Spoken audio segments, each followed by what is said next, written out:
ओम नमो भगवते वासुदेवाय। ओम नमो भगवते वासुदेवाय। ओम नमो भगवते वासुदेवाय।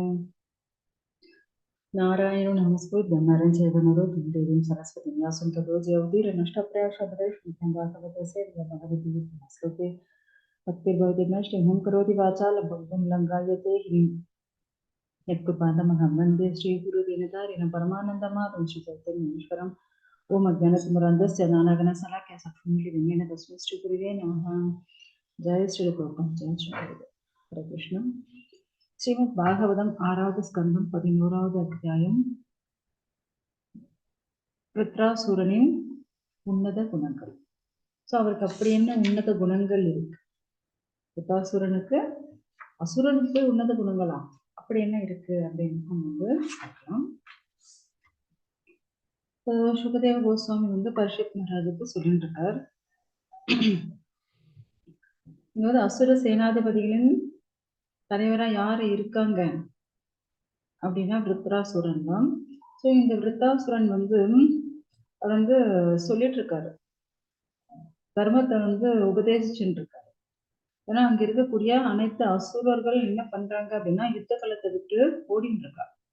ஸோ எல்லாரும் கோழையை போல் ஓடிட்டு இருக்கிறத பார்த்துட்டு அவர்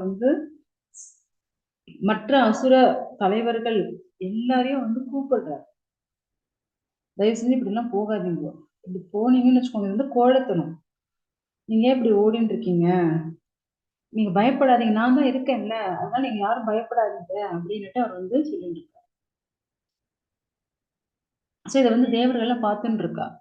அவர் பார்த்துட்டு அவங்க எல்லாம் என்ன செஞ்சுட்டு இருக்கா அப்படின்னா, இவங்க பயந்து ஓடிட்டு இருக்கா இல்லையா, ஸோ அவங்க பின்னாடி இருந்து அவங்க அம்பு விட்டு ஆயுதங்கள் விட்டு தாக்கி கொண்டு இருக்காங்க.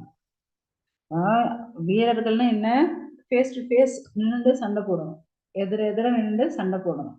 ஆனா இங்க இவங்க ஆல்ரெடி பயந்து ஓடிட்டு இருக்கா அசுரர்கள், அவங்கள பின்பக்கமா இருந்து அவங்கள தாக்கி அவங்கள கொண்டு இருக்காங்க. ஸோ இதை பார்க்கும்போது ஏன்னா அந்த அசுரர்கள் அனைவரும் என்ன பண்றாங்க அப்படின்னா இங்கும் அங்குமா அப்படி சிதறி ஓடின்னு இருக்கா. அப்படி ஓடும்போது அந்த இந்திரனுடைய சத்ருவா இருக்கக்கூடியது யாரு இப்ப விருத்ராசுரன். ஸோ அவரை அவரை மற்ற அசுரர்களை பார்த்து அப்படியே ரொம்ப பரிதாபப்படுறாரு, இன்னும் இது இப்படி பண்ணிட்டு இருக்காங்க, இவங்க ஓடுறாங்க, அதுவே அவங்க தப்பு, இதுல இவங்க என்ன இப்படி பின்னாடி இருந்து கொண்டுட்டு இருக்காங்களே அப்படின்னு பார்த்துட்டு உடனே தேவர்களை பார்த்து திட்ட ஆரம்பிக்கிறார். என்ன நீங்கெல்லாம் ஒரு வீரர்களா? அசுரர்கள் பயந்து ஓடிட்டு இருக்கவங்களுக்கு பின்னாடி இருந்து தாக்குறீங்க, என்னது அவங்களே கோழத்தனமா ஓடிட்டு இருக்கா, அப்படி கோழத்தனமா ஓடிட்டு இருக்கவங்களுக்கு போய் தாக்குறீங்களா? உங்களுக்கு கொஞ்சமாவது நீங்கெல்லாம் வீரர்கள் தானா? ஆக்சுவலா ஒரு கோழைன்னு வச்சுக்கோங்க, அவங்க எல்லாம் எப்படின்னா தாயோட தேகத்துல இருந்து, தாயோட உடம்புல இருந்து குழந்தையும் வெளியே வருது, மலமும் வெளியே வருது. ஸோ எந்த ஒரு வீரன் இப்படி கோழையா ஓடுறானோ, கோழைத்தனமா இருக்கானோ, அவன் வீரனுக்கே லாய்க்கு இல்லை. தாயோட உடம்புல இருந்து அவன் மகனா வெளியே வரல, மலமாதான் வெளியே வந்திருக்கான் அப்படின்ட்டு அவர் உதாரணம் சொல்லிட்டு இருக்காரு. இப்படி அவங்க பயந்து ஓடின்னு இருக்கவால போய் நீங்க கொண்டு இருக்கீங்களே. அவங்க ஆக்சுவலா ஒரு வீரனா இருக்கக்கூடியவன் அவன் சரணடைஞ்சாலோ, மற்றவங்க அவனை சரணடைஞ்சாலோ இல்ல பயந்து ஓடினாலும் அவங்களை கொல்லக்கூடாது. இதுதான் என்ன யுத்த சாஸ்திரம். ஆனா நீங்க என்ன பண்ணிட்டு இருக்க, யுத்த சாஸ்திரத்துக்கு ஆப்போசிட்டா நடந்துட்டு இருக்கீங்க. இது எவ்வளவு ஒரு பெரிய தவறு இது. ஏன்னா இங்க தேவர்கள் மற்றும் அசுரர்கள் 2 பேரையும் விருத்தாசுரன் திட்டின்னு இருக்காரு, என்ன பண்ணிட்டு இருக்கீங்க நீங்க. ஏன்னா யுத்த சாஸ்திரத்துக்கு ஆப்போசிட்டா நடந்துட்டு இருக்காங்க 2 பேரும். ஒரு பக்கம் அசுரர்கள் ஓடின்னு இருக்காங்க, தேவர்கள் ஒரு பக்கம் பின்னாடி இருந்து தாக்கிட்டு இருக்காங்க. 2 பேருமே யுத்த சாஸ்திரத்தை மீறிட்டு இருக்காங்களே அப்படின்னு அவருக்கு கோபம் வருது. அதனாலதான் இப்படி பயந்து ஓடுற கோழைகளை அவர் என்ன அந்தந்த தாயோட மகன் இல்லை, நீங்க அந்த தாயோட மலம் நீங்க அப்படின்ட்டு அவர் ஓமை சொல்லிருக்காரு. அதே போல துளசிதாசர் என்ன சொல்றாரு அப்படின்னா,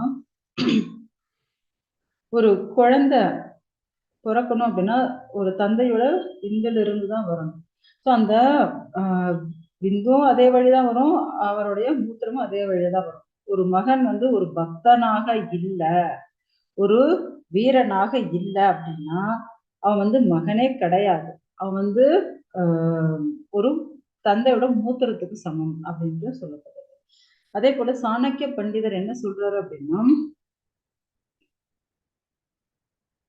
ஒருத்தனுக்கு வந்து எந்த ஒரு வீரமும் இல்லை, எந்த ஒரு புகழும் கிடையாது, அதே போல பகவானுடைய பக்தனும் இல்லை அப்படின்னா அப்படியாப்பட்ட மகன் எதுக்கு சமம் அப்படின்னா, கண் இருந்தும், அதாவது பார்வை தெரியல, கண் இருக்கு, அந்த உடம்புல வந்து கண் இருக்கு, ஆனா அந்த கண்ணுல பார்வை இல்லைன்னா அது வேஸ்ட் தானே. அது போல மகனா இருக்கான், ஆனாலும் அவன் ஒரு வேஸ்ட் அப்படின்ட்டு அவர் வந்து உதாரணம் சொல்றாரு. சோ அதுதான் இங்க வந்து மேற்கோள் காட்டியிருக்காங்க ஸ்ரீல பிரபுபாதர். ஓ அற்ப தேவர்களே, உங்களுக்கு உங்களுடைய வீரத்தின் மேல் உண்மையா நம்பிக்கை இருக்கா? உங்களுடைய இதயத்துல கொஞ்சமாவது பொறுமை இருந்தா, அதே போல உங்களுடைய இந்திரிய சுகம், இதுல பேராசை அதிகமா இருக்கவங்க நீங்கெல்லாம். சோ அப்படி யாருக்கும் இல்லைன்னா தயவு செஞ்சு என் முன்ன வந்து நில்லுங்க அப்படின்னு கேட்கிறாரு. என்ன சவால் விட்டுறாரு. விருத்தாசுரன் தேவர்கள் பார்த்து சவால் விட்டுறாரு. உண்மையா நீங்க வீரர்களா இருந்தா என் முன்ன வந்து நில்லுங்கடா அப்படின்ற தோரணையில அவர் வந்து பேசிட்டு இருக்காரு. அதாவது யாராவது பயப்படுறவங்க, இல்லைன்னா ஐயோ என்ன வந்து கொல்லாதீங்கன்ட்டு காலில் விடுறவங்க, இவங்க வந்து கொல்லக்கூடாது. கண்டிப்பா நான் அப்படியேப்பட்டவங்க கொல்ல மாட்டேன். உங்களை போல ஒரு துஷ்ட மனம் படைத்தவன் இல்லை நான் ஒன்றும் உங்களை போல கெட்டவன், நான் ரொம்ப நல்லவன் அப்படின்ட்டு அவர் வந்து தன்னை பத்தி சொல்லிக்கிறார். ஏன்னா எவ்வளவு நல்லவர் பாருங்க. பயந்தவங்களை நான் கொல்ல மாட்டேன், என் காலில் விழறவங்களை கொல்ல மாட்டேன். ஸோ உங்களை போல கெட்டவன் இல்லை. ஏன்னா இவங்க எல்லாம் பயந்து ஓடவங்க கொண்டு இருந்தாங்கல்ல, அதனால உங்களை போல நான் இல்லை, நான் ரொம்ப நல்லவன் அப்படிங்கிறது. ஸோ சுகதேவ கோஸ்வாமி வந்து சொல்லிட்டு இருக்காரு. ஸோ ரொம்ப சக்தி வாய்ந்த வீரரும் ரொம்ப கோபமும் கொண்டவரான இந்த விருத்தாசுரன் ரொம்ப வலிமை மிக்கவரா இருக்காரு. ஏன்னா அவருடைய வலிமை, அவருடைய ஸ்ட்ரென்த், அவருடைய ஸ்ட்ராங் எப்படி இருக்கு அப்படின்னா தேவர்களை வந்து பயம் பொறுத்துற அளவுக்கு இருக்கு. ஏன்னா அவருடைய குரல் எப்படி இருக்கு அப்படின்னா பயங்கரமா எதிரொலிக்குது. ஏன்னா அவருடைய குரல் வந்து சிங்க கர்ஜனை போல ரொம்ப பயங்கரமா இருக்கு. அது அப்படியே அவர் பேசும்போது அப்படியே எதிரொலிக்குது. ஏன்னா ஒரு மலையில இருந்து கத்தணும்னு வச்சுக்கோங்க, அப்படியே இன்னொரு மலையில பட்டு அந்த வாய்ஸ் வந்து எதிரொலிக்கும் இல்லையா? அது போல எதிரொலிக்கிறது அவரோட வாய்ஸ். அவ்வளோ கணீர் கணீர்னு இருக்கு. சோ அந்த சத்தத்தை கேட்டாலே என்ன ஆகுறாங்கன்னா எல்லா ஜீவராசியும் மூர்ச்சி அடைந்து விழுந்துறாங்க. அவ்வளவு பயங்கரமான சத்தமா இருக்கு அவருடைய வாய்ஸ். ஏன் காட்டுக்கு ராஜா சிங்கமா இருக்கணும்னா சிங்கம் வந்து அப்படியே அதனுடைய கர்ஜனையில எல்லாரையும் வந்து பயம்புறுத்தி கட்டி போட்டு வச்சிடும், பயம்புறுத்தி வச்சிடும். அது போல இவருடைய பேச்சு எப்படி இருக்கு அப்படின்னா சிங்க கர்ஜனை போல இருக்கு. அதனாலே எல்லாரும் தேவர்கள் என்ன பண்றாங்க, அப்படியே மூர்ச்சி அடைந்து விழுந்துடுறாங்க. அப்படியே இடி இடிச்சு எப்படி இருக்கும் அது போல பயங்கரமான வாய்ஸோட அவர் பேசுறாரு. அப்படியே எல்லாம் மயக்கடிச்சு போய் விழுறாங்க. அவ்வளோ ஒரு பயங்கரமான சத்தத்தோட பேசுறாரு அவரு. அவர் என்ன சொல்றாரு அப்படின்னா விருத்தாசுரன் தன்னுடைய சூலாயுதத்தை கையில வச்சுட்டு இருக்காரு. அப்படி ஓங்கி அப்படி வைக்கும் போது என்ன ஆகுது, அப்படியே பயங்கரமான சத்தத்தோடு இருக்கும்.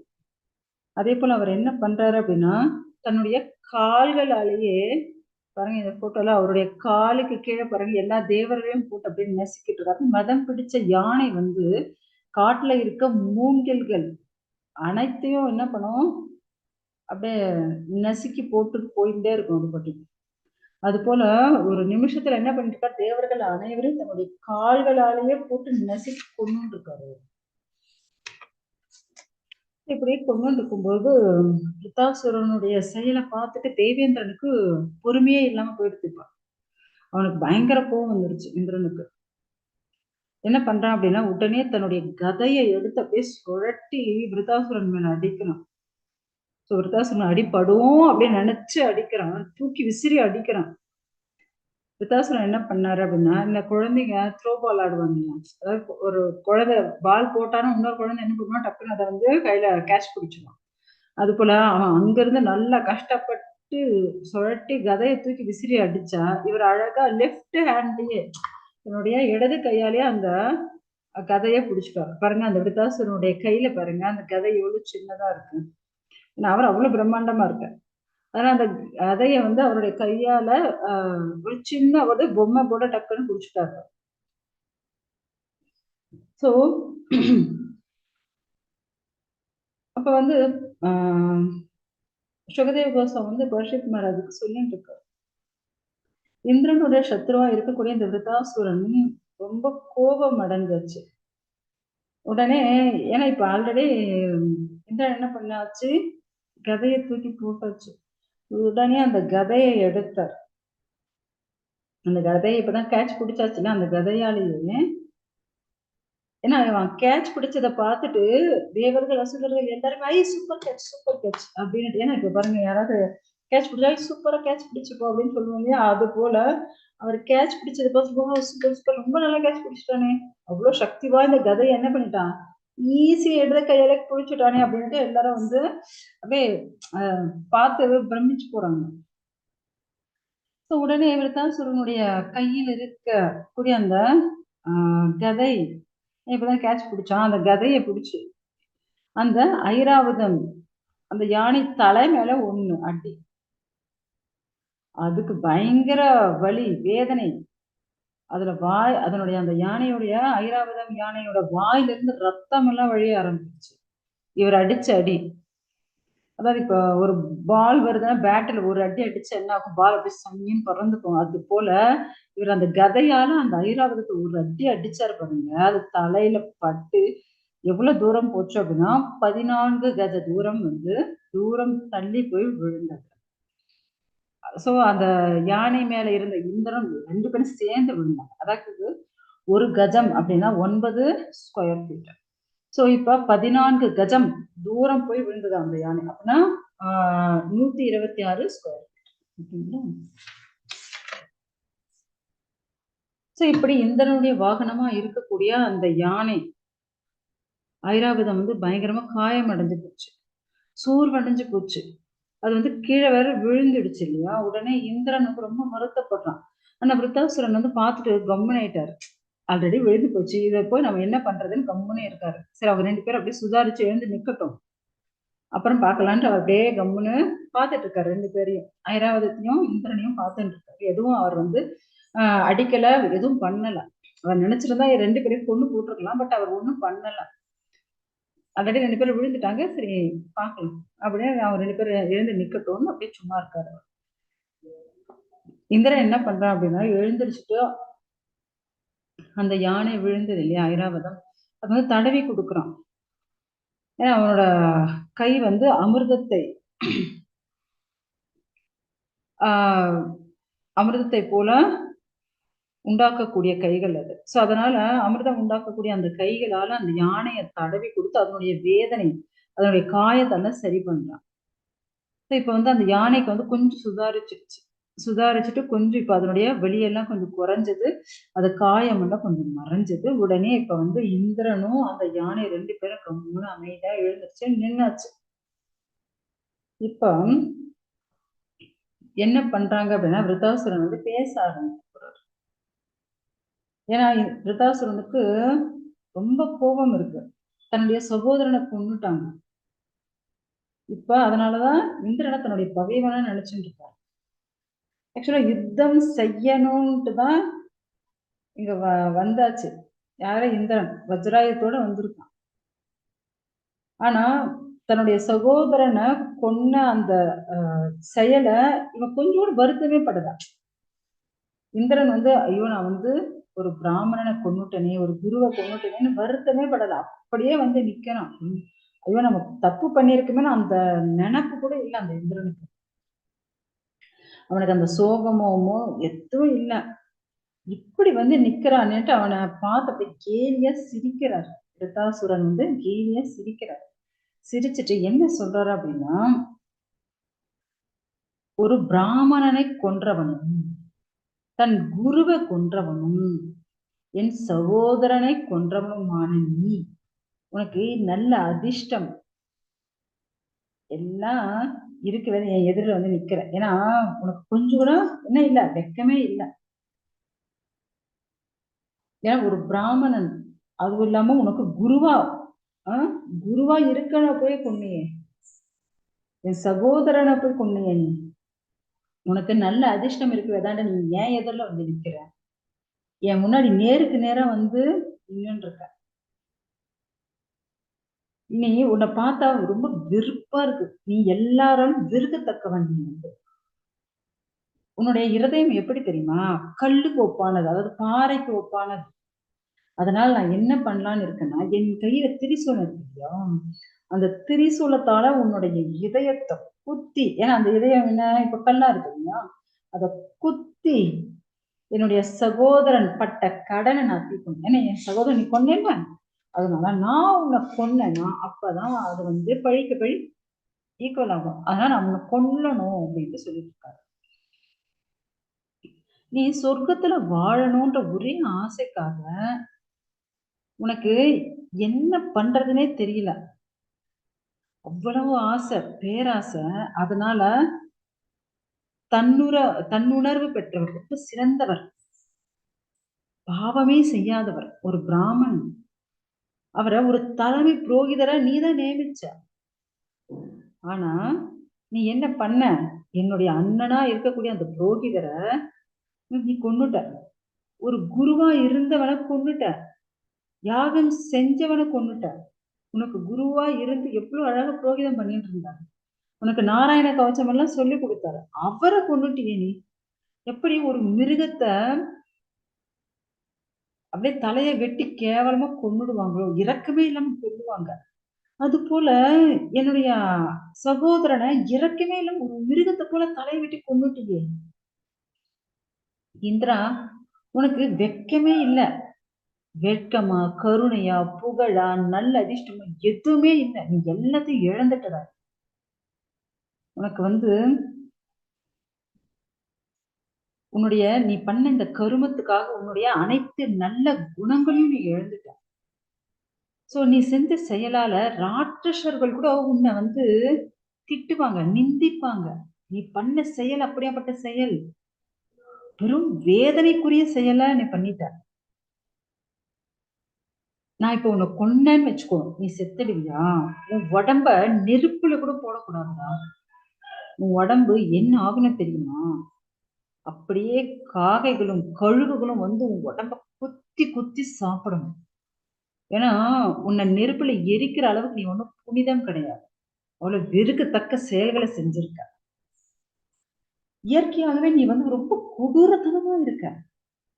இதுல வேற மற்ற தேவர்களை எல்லாம் வந்து வாங்கினா போய் சண்டை போடலான்னு அவங்கள வேற கூட்டிட்டு வந்திருக்க. எல்லாம் உயர்ந்த ஆயுதங்களை வேற எடுத்துட்டு வந்து நிக்கிற எதிர. எனக்கு வர்ற ஆத்திரத்துக்கு என்னோட கையில இருக்க இந்த கூர்மையான திரிசூலத்தால உங்களுடைய தலைகள் எல்லாம் அப்படியே துண்டு துண்ட வெட்டி பைரவருக்கும் பூதங்களுக்கும் மற்ற பூத கணங்களுக்கும் பலி கொடுக்கணும் போல இருக்கு எனக்கு. ஆனா உன் கையில என்ன இருக்கு, வஜ்ராயுதம் கொடுத்திருக்காரு பகவான். ஆனா அது மேல உனக்கு நம்பிக்கை கிடையாது. அதனாலதான் நீ முதல்ல எதை தூக்கி எரிஞ்சிருக்க, என் மேல கதைய தூக்கி எரிஞ்சிருக்க.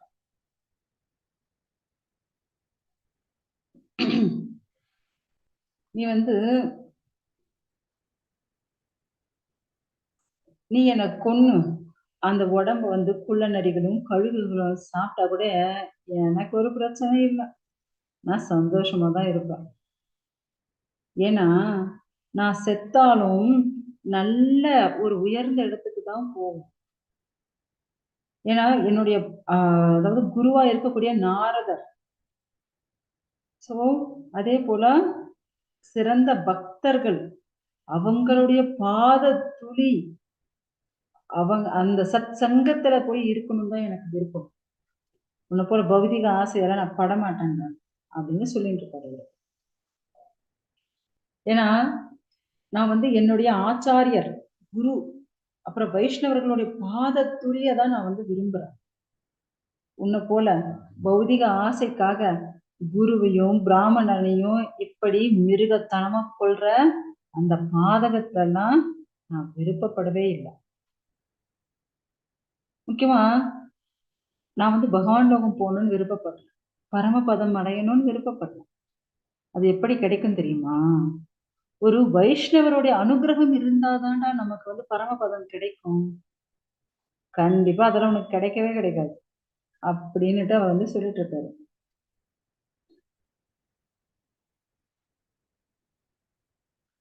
ஓ தேவராஜனே, உன் முன்னாடியே நான் வந்து நின்னுட்டு இருக்கேன்.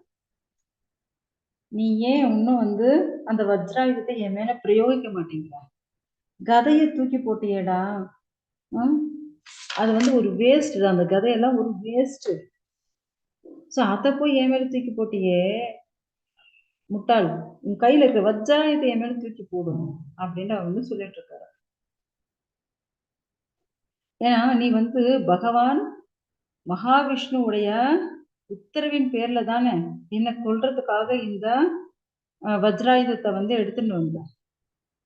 அது எவ்வளவு சக்தி வாய்ந்தது தெரியுமா? ம் பாருங்க, இப்ப வஜ்ராயுதத்தை பத்தி அந்த முட்டாள் இந்திரனுக்கே தெரியல. அது எவ்வளவு சக்தி வாய்ந்தது இவர் சொல்லிட்டு இருக்காரு. விருத்தாசுரன் சொல்லிட்டு இருக்காங்க. அது எவ்வளவு சக்தி வாய்ந்தது தெரியுமா அந்த வஜ்ராயுதம்?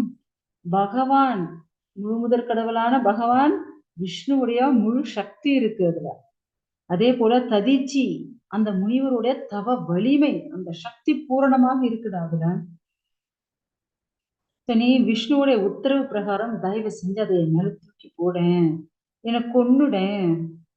அந்த வஜ்ராயுத்தால நீ வந்து என்னை கொன்னேன்னு வச்சுக்கோ, நான் நேர பகவானுடைய விஷ்ணுவை நினைச்சுட்டு இருக்கேன். அந்த விஷ்ணுவோடைய பாதத்தை போய் நான் அடைவேன்.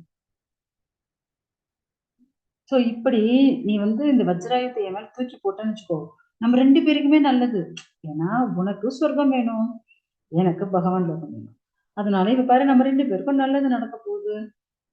உன்னுடைய இடமான உனக்கு தேவையான பௌதிக லோகமான சொர்க்கம் உனக்கு கிடைச்சிடும். எனக்கு தேவையான என்னுடைய பகவான் ஸ்ரீ ஹரியுடைய பாதம் எனக்கு கிடைக்கும். நீ கொஞ்சமாவது நம்பிக்கை வை, பகவான் மேல நம்பிக்கை வை. ஏன்னா பகவான் சொன்னாருல்ல,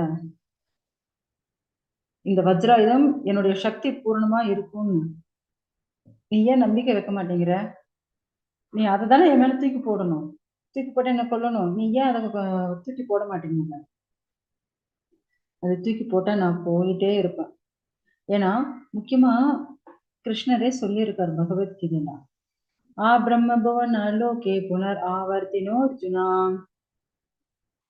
சோ கிருஷ்ணர் என்ன சொல்லியிருக்காரு அப்படின்னா பகவத்கீதையில, அதாவது பிரம்மலோகத்திலிருந்து இந்த கீழான பாதாள உலகம் வரை இந்த 14 உலகங்களுமே என்ன திரும்ப திரும்ப ஜென்ம மிருத்து ஜராவியாதியால சுத்திண்டே இருக்க வேண்டியதுதான்.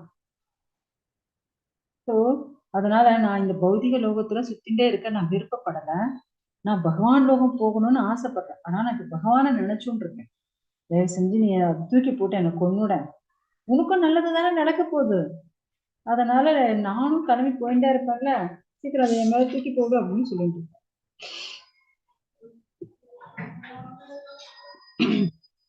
நீ அந்த வஜ்ராயுதத்தை என் மேல தூக்கி போட்டேன்னு வச்சுக்கோ, சோ நான் இந்த பௌதிக பந்தத்துல இருந்து, இந்த பௌதிக ஆசைகள்ல இருந்து, இந்த பௌதிகமான இந்த உடம்புல இருந்து நான் விடுபடுவேன்.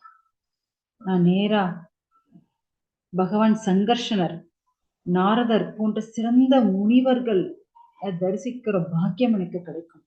அவங்களுடைய சத் சங்கம் எனக்கு கிடைக்கும். ஏன்னா மரணத்தின் போது எல்லாரும் அப்படியே தன்னுடைய மனசை வந்து ஒருமுகப்படுத்தும். சோ அப்படி ஒருமுகப்படுத்தும் போது அவங்களுடைய தலையாய கடமை என்ன அப்படின்னா, பகவான் ஸ்ரீ கிருஷ்ணரை, விஷ்ணுவ சங்கர்ஷனரை, பகவானுடைய விஷ்ணு மூர்த்திகளை நினைக்கணும். சோ அதுதான் அவங்களுக்கு நல்ல கதியை கொடுக்கும். சோ நான் இப்ப பகவான் விஷ்ணுவை நினைச்சுட்டு இருக்கேன். தயவு செஞ்சு நீ என்ன பண்ணும், அந்த வஜ்ராயுதத்தை மேல பிரயோகி, என்ன அந்த வஜ்ராயுதத்தை மேல தூக்கி போடு, என்ன அதால குத்தி கொன்னுடு. நீ கண்டிப்பா தோல்வி அடைய மாட்ட, பயப்படாத, நீ கண்டிப்பா ஜெயிப்ப. நான் ஏன்னா இப்ப ரொம்ப நம்பிக்கையோட நான் என்ன பகவான் நினைச்சுட்டு இருக்கேன். நான் நேரா பகவானுடைய லோகம் போகணும், அந்த பரம பதம் போகணும்.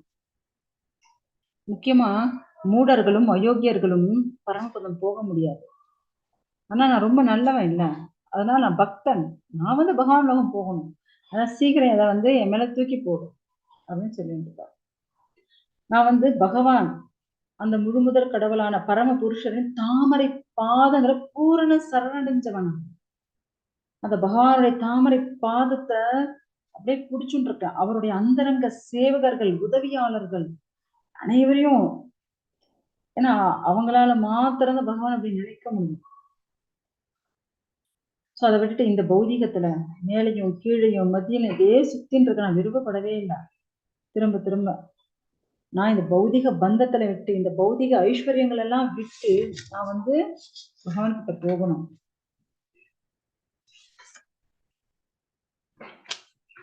சோ அதாவது பகை, வருத்தம், கவலை, கர்வம், இந்த போர்ல ஈடுபடணும்ன்ற இந்த அனைத்தையும் என்ன ஆயிடும், என்னை விட்டு போயிடும். சோ இப்ப அந்த வஜ்ராயுதம் உனக்கு நல்லதை கொடுக்க போகுது. அதனால அத என் மேல யோகி. ஏன்னா பகவான் வந்து தர்ம அர்த்த காம மோக்ஷம் இப்படிதான் வந்து நம்மளுக்கு சாஸ்திரம் சொல்லப்படுறது. ஆனா பக்தர்கள் வந்து இது போல டைம் எல்லாம் வேஸ்ட் பண்றது இல்லை. என்ன தர்மம் பண்ணி அர்த்தம் பண்ணி காமம் அப்புறம் மோட்சம் இப்படி இந்த ஸ்டெப் வந்து இட்ஸ் வெரி டூ லேட் ஆகுறது. ஆனா பக்தர்கள் இதை வந்து ஃபாலோ பண்ண மாட்டாங்க. ஸ்ட்ரெயிட்டா பகவான் கிட்ட பக்தி பண்ணி பகவான் கிட்ட போயிடுவாங்க. ஏன்னா பக்தர்கள் இந்த இடையூறுகள் எல்லாம் இருக்காது. பௌதிகமா இந்த இடையூறுகள், இந்த ப்ராப்ளம்ஸ், அதாவது அறம் பொருள் இன்பம் வீடுன்னு சொல்லுவாங்க இல்லையா, ஸோ இது இந்த ப்ராப்ளம்ஸே வேண்டாம். ஸ்ட்ரெயிட் பகவானுடைய கருணை தான் எங்களுக்கு வேணும். அதனால நாங்க சுத்த பக்தர்கள் ஸ்ட்ரெயிட் பகவான் கிட்டயே அவங்க பக்தி பண்ணி நேரா அப்படியே ஸ்ட்ரெயிட் போகணும் தான் விருப்பப்படுவாங்க. அவங்களுக்கு இந்த பௌதிக ஆசைகளோ பௌதிக லாபங்கள் எதுலையுமே அவங்களுக்கு வந்து விருப்பமே கிடையாது. அதனால எனக்கு இந்த பௌதிகமான எந்த ஒரு விஷயமும் எனக்கு தேவையே கிடையாது. சோ இப்ப வந்து என்ன சொல்றாரு அப்படின்னா,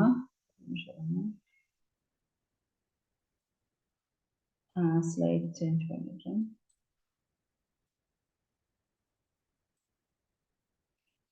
ஓகே. அகம் ஹரே தவ பாதக மூல தாச தாசானுதாசோ பவிதம் சிபூயஹ.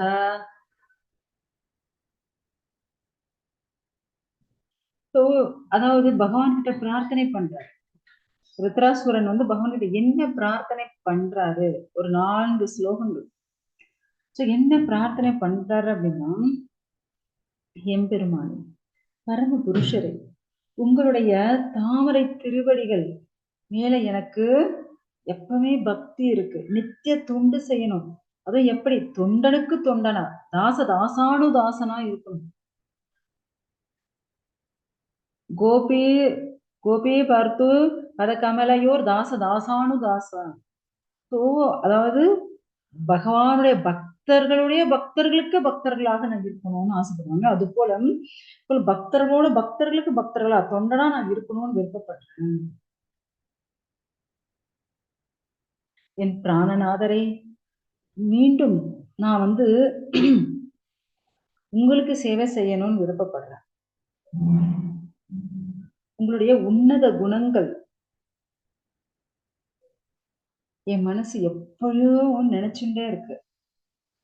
சோ உங்களுடைய அந்த குணங்கள் எப்பயுமே என்னுடைய வாய் வந்து பாடிண்டே இருக்கு.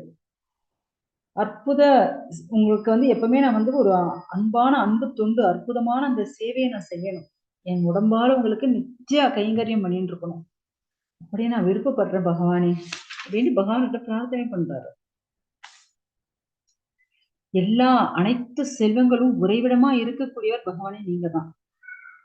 சோ அப்படியாப்பட்ட உங்ககிட்ட நான் கேட்கறது என்ன தெரியுங்களா, எனக்கு வந்து துருவலோகமோ இல்ல ஸ்வர்கலோகமோ ஏன் பிரம்மலோகமோ அப்படி இல்லைன்னா இந்த 14 உலகத்துல அனுபவிக்கக்கூடிய ஆளக்கூடிய ஒரு பெரிய பதவியோ எதுவுமே எனக்கு தயவு செஞ்சு வேண்டாம் சுவாமி. எனக்கு இந்த பௌதிக லோகம் எதுவுமே வேண்டாம். எதுக்கும் நான் தலைவரா இருக்க விருப்பப்படவே இல்லை. நான் விரும்புறது ஒன்னே ஒண்ணுதான், பகவானே உங்களுடைய தாமரை பாதங்கள்ல நான் எப்போ நித்திய கைங்கரியம் பண்ணிட்டு இருக்கணும். சோ அதுதான் எனக்கு வேணும். சோ பக்தர்களோட சகவாசம் வேணும்.